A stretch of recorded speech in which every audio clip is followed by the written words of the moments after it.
आप सभी भक्तों को राधे राधे, जय श्री कृष्ण। रोजाना ऐसी और भी श्रीमद् भगवत गीता की वीडियोस देखने के लिए सब्सक्राइब करें हमारे चैनल श्री गौरी गिरधर को और बने हमारे यूट्यूब परिवार श्री गौरी गिरधर का एक हिस्सा।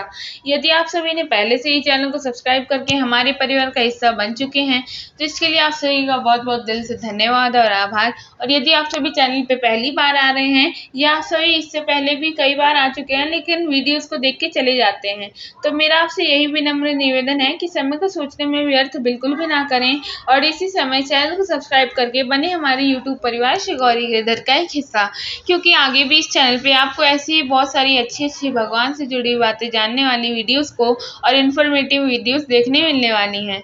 इसलिए समय को सोचने में व्यर्थ बिल्कुल भी ना करें और चैनल को सब्सक्राइब करके बने हमारे यूट्यूब परिवार श्री गौरी गिरधर का एक हिस्सा। आज हम सभी पढ़ेंगे अध्याय 6 ध्यान योग को, और तो और हम इस अध्याय को आत्म संयम योग के नाम से भी जानते हैं। हम पढ़ेंगे श्लोक नंबर 1, 2 और 3। श्लोक नंबर 1। श्री भगवान अनुवाच अनाश्रितः कर्म फलम कार्यम कर्म करोति यः स सन्यासी च योगी च न निरग्निर्न चाक्रियः। इस श्लोक का अर्थ होगा, श्री भगवान ने कहा, जो पुरुष कर्मफल पर आश्रित न होकर कर्तव्य कर्म करता है वह सन्यासी और योगी है, न कि वह जिसने केवल अग्नि का और क्रियाओं का त्याग किया है। इस श्लोक की व्याख्या होगी। प्रथम अध्याय में अर्जुन का विचार युद्ध भूमि से पलायन करके संन्यास जीवन व्यतीत करने का था। उसे यह नहीं ज्ञात था कि निस्वार्थ भाव से कर्म करने वाला कर्मयोगी पुरुष ही सबसे बड़ा सन्यासी है। स्वार्थ का त्याग किए बिना कर्म का आचरण अथवा उससे पलायन करने का अर्थ है विश्व के सामंजस्य में अनर्थकारी हस्तक्षेप करना। मन की अपरिपक्व स्थिति में जीवन संघर्ष से पलायन करके गंगा के किनारे शांत वातावरण में ध्यान अभ्यास के लिए जाने से सामान्य स्तर के अच्छे मनुष्य का भी गंगा में पड़े पाषाण के स्तर तक पतन होना होगा। इस श्लोक में भगवान श्री कृष्ण अर्जुन के इस त्रुटिपूर्ण विचार की मानो हंसी उड़ाते हैं, परंतु भगवान के व्यंग्य में किसी प्रकार की कटुता नहीं है। हम आगे देखेंगे कि अर्जुन को स्वयं भी अपनी गलत धारणा पर हंसी आती है। निधि ध्यान की सफलता के लिए आंतरिक शक्तियों का विकास तथा उनका सही दिशा में उचित उपयोग करना भी अत्यंत आवश्यक है। भगवान ने इस अध्याय में हमारे मन के उद्देश्यों तथा भावनाओं में परिवर्तन लाने के लिए विशेष बल दिया है। इसके द्वारा हम आध्यात्मिक मार्ग में प्रवेश कर सकते हैं। श्लोक नंबर 2। यम संन्यास समिति प्राहुर्योगम तम विद्धि पांडव न हयन संन्यस्त संकल्पो योगी भवति कश्चन। इस श्लोक का अर्थ होगा, हे पांडव, जिसको संन्यास कहते हैं उसी को तुम योग समझो, क्योंकि संकल्पों को न त्यागने वाला कोई भी पुरुष योगी नहीं होता। इस श्लोक की व्याख्या होगी। भगवान यहाँ पूर्व कथित विचार को ही दोहराते हैं, क्योंकि कहीं ऐसा न हो कि अर्जुन को इस तथ्य विस्मरण हो जाए कि संन्यास और योग दोनों वास्तव में एक ही हैं। योग के द्वारा संन्यास की स्थिति तक पहुंचा जाता है और मन के में संन्यास की भावना के बिना योग के अभ्यास का विचार तक नहीं किया जा सकता। वास्तव में देखा जाए तो यह दोनों आध्यात्मिक पूर्णत्व रूपी सिक्के के दो पहलू हैं। भगवान के इस कथन पर स्वाभाविक है कि अर्जुन ने उनकी ओर प्रश्नार्थक मुद्रा में देखा होगा। संन्यास और योग एक ही कहने का क्या कारण है? भगवान स्पष्ट करते हैं कि संकल्पों का संन्यास किए बिना योग अभ्यास में दृढ़ता नहीं आ सकती और उसके अभाव में आध्यात्मिक प्रगति भी नहीं हो सकती। साधारणतः मनुष्य संकल्प विकल्प किए बिना नहीं रह सकता। वह भविष्य की सुंदर सुंदर कल्पनाएं करता रहता है। हम स्वयं ही किसी एक परिच्छिन्न लक्ष्य को निर्धारित करके उसे पाने के लिए योजनाएं बनाते हैं और उस पर प्रयत्नशील हो जाते हैं, परंतु अपनी योजनाओं को पूर्णतया कार्यान्वित करने के पूर्व ही मन की कभी न थकने वाली क्रियाशील कल्पना शक्ति हमें नए लक्ष्य का निर्देश करती है, जो पूर्व निर्धारित लक्ष्य से सर्वथा भिन्न होता है। जैसे ही हम उस नए लक्ष्य को पाने के लिए तत्पर हो जाते हैं, उसी समय फिर यह अनोखी कल्पना शक्ति अन्य विकल्प को उपस्थित कर देती है।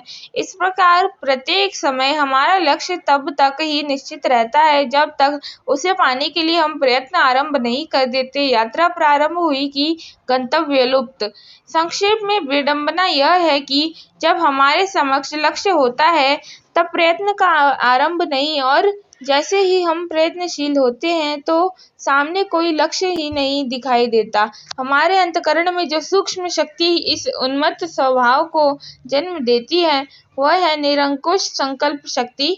यह तो स्वतः स्पष्ट हो जाता है कि जब तक हम इस विनाशकारी संकल्प शक्ति को वश में करके नष्ट नहीं कर देते तब तक हम भौतिक और आध्यात्मिक उपलब्धि को प्राप्त नहीं कर सकते। इसे समझने के लिए किसी व्याख्याकार की आवश्यकता नहीं है। यह कहकर कि कोई भी कश्चन पुरुष संकल्प के बिना योगी नहीं बन सकता, भगवान यह दर्शाते हैं कि बिना संकल्प शक्ति के विनष्ट किए इस विषय में किसी प्रकार का समझौता नहीं हो सकता। फल निरपेक्ष कर्मयोग का अनुष्ठान ध्यान योग का बहिरंग साधन है।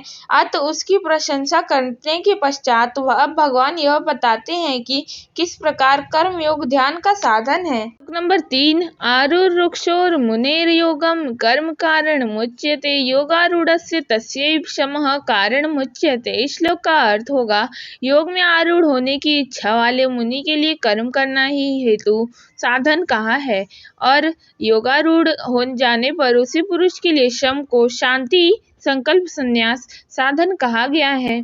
ध्यान योग पर आरूढ़ होने के इच्छुक व्यक्ति के लिए प्रथम साधन कहा गया है कर्म। जगत में कर्तृ तत्व के अभिमान और फलासक्ति का त्याग करके कर्म करने से पूर्व संचित वासनाओं का क्षय होता है और नई वासनाएं उत्पन्न नहीं होती। यहाँ योगारूढ़ होने के विषय को स्पष्ट करने के लिए अश्वारोहण घोड़ी की सवारी के अत्यंत उपयुक्त रूपक का प्रयोग किया गया है। जब मनुष्य किसी स्वच्छंद अश्व पर पहली बार सवार होने का प्रयत्न करता है तब पहले तो वह अश्व ही उस पर सवार हो जाता है, और यदि कोई व्यक्ति युद्ध के अश्व को अपने पूर्ण वश में करना चाहे तो कुछ काल तक उसे उस अश्व पर सवार होने का प्रयास करना पड़ता है। एक पैर को पायदान पर रखकर जीन पर झूलते हुए दूसरे पैर को पृथ्वी से उठाकर उछलकर अश्व की पीठ पर बैठने और उसे अपने वश में करने के लिए प्रयत्न करना पड़ता है। एक बार उस पर सवार हो जाने के बाद उसे अपने वश में रखना सरल कार्य है, परंतु तब तक अश्वारोही को उस अवस्था में से गुजरना पड़ता है जब तक वह पूर्ण रूप से न अश्व पर बैठा होता है और न पृथ्वी पर खड़ा होता है। प्रारंभ में हम केवल कर्म करने वाले होते हैं। अहंकार और स्वार्थ से प्रेरित हुए हम परिश्रम करते हैं, पसीना बहाते हैं, रोते हैं, हंसते हैं।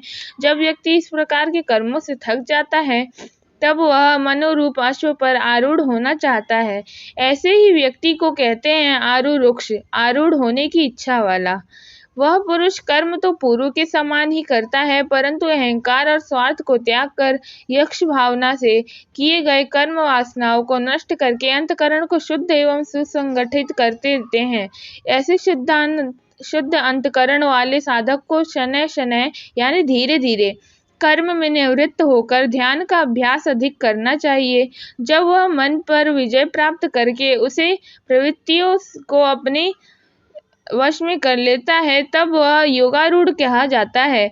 मन के समत्व प्राप्त योगारूढ़ व्यक्ति के लिए ज्ञान रूप शम अर्थात शांति वह साधन है जिसके द्वारा वह अपने पूर्ण स्वरूप में स्थित हो सकता है। इस प्रकार एक ही व्यक्ति के लिए उसके विकास की अवस्थाओं को देखते हुए कर्म और ध्यान की दो साधनाएं बताई गई हैं जो परस्पर विरोधी नहीं है। एक अवस्था में निष्काम कर्मों का आचरण उपयुक्त है, तथापि कुछ काल के पश्चात वह भी कभी कभी मनुष्य की शांति को भंग करके उसे मानो पृथ्वी पर पटक देता है। दुग्ध चूर्ण को पानी में घोलकर बनाया हुआ पतला दूध एक छोटे से शिशु के लिए तो पुष्टिवर्धक होता है, परंतु दूध की वह बोतल बड़े बालक के लिए पर्याप्त नहीं होती जो दिन भर खेलता है और काम करता है। उसे मक्खन और रोटी की आवश्यकता होती है, किंतु यही रोटी शिशु के लिए प्राण घातक हो सकती है। इसी प्रकार साधना की प्रारंभिक अवस्था में निष्काम कर्म समीचीन है, परंतु और अधिक विकसित हुए साधक को आवश्यक है आत्मचिंतन स्वरूप निधि ध्यान।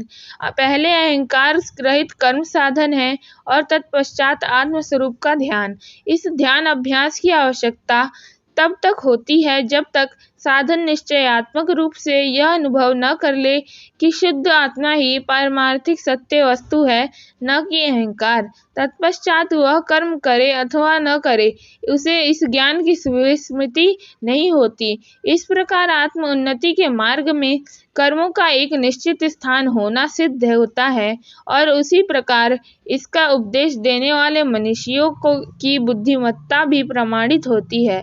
कब यह साधक योगारूढ़ बन जाता है?